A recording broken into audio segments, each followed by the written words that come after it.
السلام عليكم ورحمة الله وبركاته. أصحابتي kusoo dhawaada muuqaal cusub. maanta muuqaalkeena wuxuu ku saabsan yahay finan maqaarka dushiisa kasoo baxo kaasoo asxaabta page ku taxanay naga soo codsadeen inaan sharaxaad ka muujino.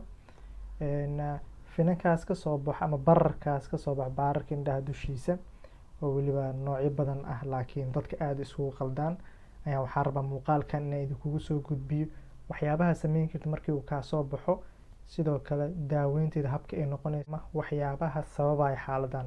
haddii taa markuu warayso muuqaalin daawid subscribe saar, sidoo kale like noo saar. xaaladda koowaad aan soo qaadan ayaa noqonaysa blepharitis, taasoo ah in baar kore isha ay ku gaduudato, sidoo kale ay ku bararto. waxyaabaha sababi kara xaaladan ayaa noqonayso in infection qanjiraha markaa saliidda soo daaya ilinta ay infection qaado. waxyaabaha lagu garan karo xaaladan waxaa ka mid ah in ay baar kore ay gaduud ay noqoto, weliba gees ilaa gees ay ku gaduudanay, kadib waa ay ku bararaysaa. waxyaabaha qofku isku arki kara ayaa noqonaysa inuu aada u ilmeeyo indho hurid. wuxuu aada ugu dhow yahay calaamadaha lagu garto indho qaleelka, laakiin waxaad ka fahmi kartaa baar kore oo markaa kusoo bararo ama gaduud oo noqoto. inta badan keeni kara waxaa ka mid ah ama virus ama infection markaa ay cause garayso bacteria. xaaladda haddii aad isku aragto waxyaabaha laga baahan yahay waxay tahay in subax iyo habeenkii 15 daqiiqo oo kale wax qandiran aad saartid.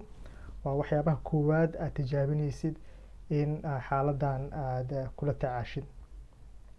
sidoo kale haddii labada beri ugu koowaad haddii xaaladan ay kaa caawin weyso waxyaabaha qandiran aad saaraysid oo la yihahdo hot compress, in markaa dhakhtar indhaha la xiriirtid si daawooyin markaa uu kusoo siiyo ay kamid tahay inta badan goojooyin loo isticmaalo, artificial teeth ha noqoto ama antibiotic ha noqoto, taas oo markaa kaa yarey karto calaamadahaas. xaaladda kaloo markaa lagu qalda xaaladan ayaa ah chalazion ayaa noqonayso in baarka kore ama baarka hoose labadaba way noqon kartaa, sida wax nabar kuusan uu kasoo baxo kale. xaaladan wax xanuun oo kale ma lahan oo qofka xanuun ma dareemayo, laakiin way soo kuusnaanaysaa keliya.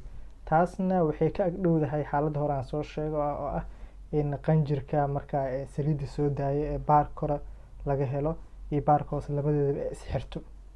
markaa qofkan wuxuu sameynaya waxay ka agdhowdahay xaaladda hore wuxuu sameynayo ah in wax qandiran oo saaro, sidoo kale antibioticna uu isticmaali karaa oo ah in haddii noqoto goojooyin ama inuu isticmaalo sharoobo ahaan ama kaniini ahaan oo loo yaqaan oral medication ahaan inuu isticmaalo.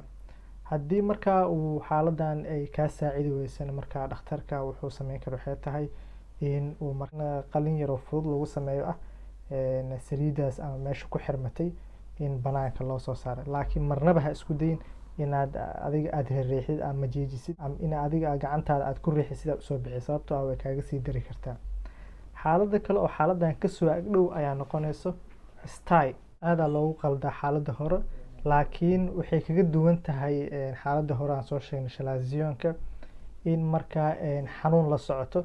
badanaan wuxuu ku dhacaa infectionka markaa tinta ama baararka indhaha tintooda meesha ugu dambeyso ee kasoo baxaysa markaa inay infection qaado. iyadana markaa waxyaabaha la tacaali karo waxaa kamid ah in aad mar walba nadiifisid.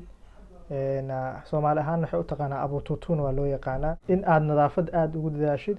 sidoo kale shaambada caruurta oo kale laftirkeeda haddii aad ku dhaqdid way kaa saacideysaa. haddii intaas aad sameysid goojooyinka marka antibioticna aad isticmaashid oo weli ay kaa saacidi weysa, marka dhakhtarka indhaha ayaa la xiriiri kartaa. laakiin xaaladan inta badan haddii nadaafadda aad ku dadaashid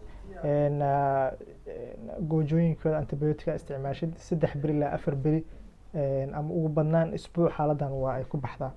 haddii xaaladan aan soo sheegay aad ka faa'iideysatay muuqaalka like noo saar. sidoo kale haddii xaaladan hore isugu aragtan qaybta commenti igu wadaag. waxaan dirjaa caafimaad iyo indhafayo.